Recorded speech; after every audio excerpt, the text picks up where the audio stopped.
The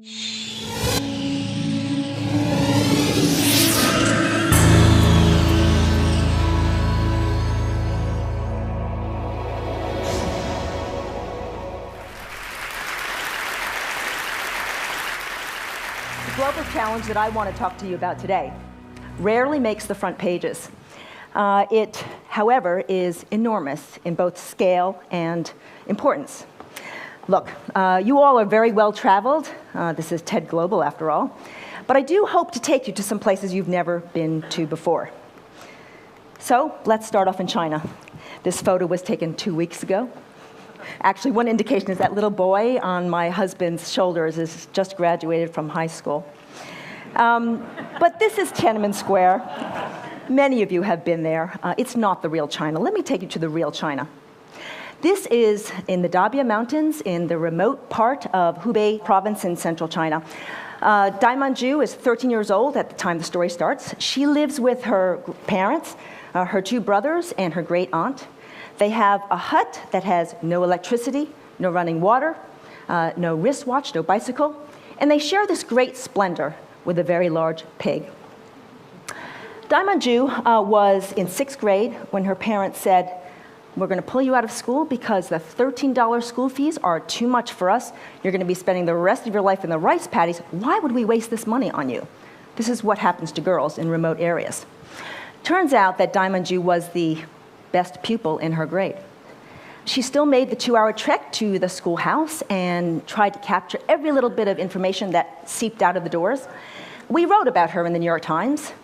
We got a flood of donations, mostly $13 checks, because New York Times readers are very generous in tiny amounts. But then we got a money transfer for $10,000. Really nice guy. We turned the money over to that man there, the principal of the school. He was delighted.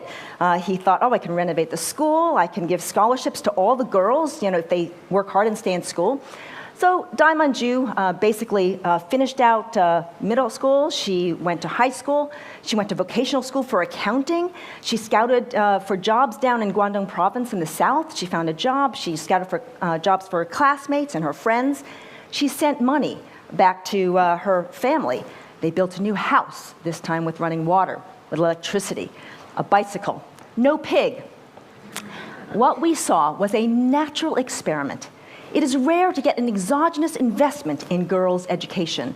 And over the years, as we followed Dai Manju, we were able to see that she was able to move out of a vicious cycle and into a virtuous cycle. She not only changed her own dynamics, she changed her household. She changed her family, her village. The village became a real standout.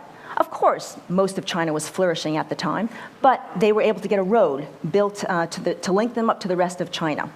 And that brings me to my first major of 2 tenets of Half the Sky. And that is that the central moral challenge of this century is gender inequity. In the 19th century, it was slavery. In the 20th century, it was totalitarianism. The cause of our time is the brutality that so many people face around the world because of their gender. So some of you may be thinking, gosh, that's hyperbole. She's exaggerating. Well, let me ask you this question. How many of you think there are more males or more females in the world? Let me take a poll. How many of you think there are more males in the world? Hands up, please. How many of you think, a few, how many of you think there are more females in the world? Okay, most of you. Well, this latter group, you're wrong. There are, it's true enough in Europe and the West, when women and men have equal access to food and healthcare, there are more women, we live longer. But in most of the rest of the world, that's not the case. In fact, demographers have shown that there are anywhere between 60 million and 100 million missing females in the current population. It happens for several reasons. For instance, in the last half century, more girls were discriminated to death than all the people killed on all the battlefields in the 20th century. Sometimes it's also because of the sonogram. Girls get aborted before they're even born, when there are scarce resources. This girl here, for instance, is in a feeding center in Ethiopia. The entire center was filled with girls like her. What's remarkable is that her brothers in the same family were totally fine. In India, In the first year of life, from 0 to 1, boy and girl babies basically survive at the same rate because they depend upon the breast, and the breast shows no son preference. From 1 to 5, girls die at a 50% higher mortality rate than boys in all of India. The second tenet of Half the Sky is that let's put aside the morality of all, the right and wrong of it all, and just on a purely practical level. We think that one of the best ways to fight poverty and to fight terrorism is to educate girls and bring women into the formal labor force. Poverty, for instance. There are 3 reasons why this is the case. For one, overpopulation is one of the persistent causes of poverty. And, when you educate a boy, his family tends to have fewer kids, but only slightly. When you educate a girl, she tends to have significantly fewer kids. The second reason is it has to do with spending. It's kind of like the dirty little secret of poverty, which is that not only do poor people take in very little income, but also the income that they take in, they don't spend it very wisely. And unfortunately, most of that spending is done by men. So if research has shown, if you look at people who live under $2 a day, one metric of poverty, 2% of that take-home pay goes to this basket here in education. 20% goes to a basket that is a combination of alcohol, tobacco, sugary drinks, and prostitution and festivals. If you just take 4 percentage points and put it into this basket, you would have a transformative effect. The last reason has to do with women being part of the solution, not the problem. You need to use scarce resources. It's a waste of resources if you don't use someone like Dai Manju.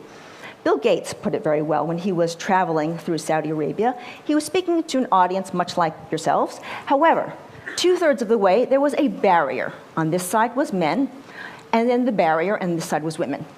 And someone from this side of the room got up and said, "Mr. Gates, we have here as our goal in Saudi Arabia to be one of the top 10 countries when it comes to technology. Do you think we'll make it?" So Bill Gates, as he was staring out at the audience, he said, "If you are not fully utilizing half the resources in your country, there is no way you will get anywhere near the top 10. So here's Bill of Arabia. So what would some of the specific challenges look like? I would say on the top of the agenda is sex trafficking. And I'll just say 2 things about this. The slavery, at the peak of the slave trade in the 1780s, there were about 80,000 slaves transported from Africa to the New World. Now, modern slavery, according to State Department rough statistics, there are about 800,000, 10 times the number, that are trafficked across international borders. And that does not even include those that are trafficked within country borders, which is a substantial portion. And, if you look at another factor, another contrast, a slave back then is worth about $40,000 in today's money. Today, you can buy a girl trafficked for a few $100s, which means she's actually more disposable. But there is progress being made in places like Cambodia and Thailand. We don't have to expect a world where girls are bought and sold or killed. The second item on the agenda is maternal mortality. Childbirth in this part of the world is a wonderful event. In Niger, 1 in 7 women can expect to die during childbirth. Around the world, 1 woman dies every minute and a half from childbirth. It's not like as though we don't have the technological solution, but these women have 3 strikes against them. They are poor, they are rural, and they are female. For every woman who does die, there are 20 who survive, but end up with an injury. And the most devastating injuries is obstetric fistula. It's a tearing during obstructed labor that leaves a woman incontinent. Let me tell you about Mahabuba. She lives in Ethiopia. She was married against her will at age 13. She got pregnant, ran to the bush to have the baby, but her body was very immature, and she ended up having obstructed labor. The baby died, and she ended up with a fistula. So that meant she was incontinent, she couldn't control her waist, In a word, she stank. The villagers thought she was cursed. They didn't know what to do with her. So finally, they put her at the edge of the village, in a hut. They ripped off the door so that the hyenas would get her at night. That night, there was a stick in the hut. She fought off the hyenas with that stick. And the next morning, she knew if she could get to a nearby village where there was a foreign missionary, she would be saved.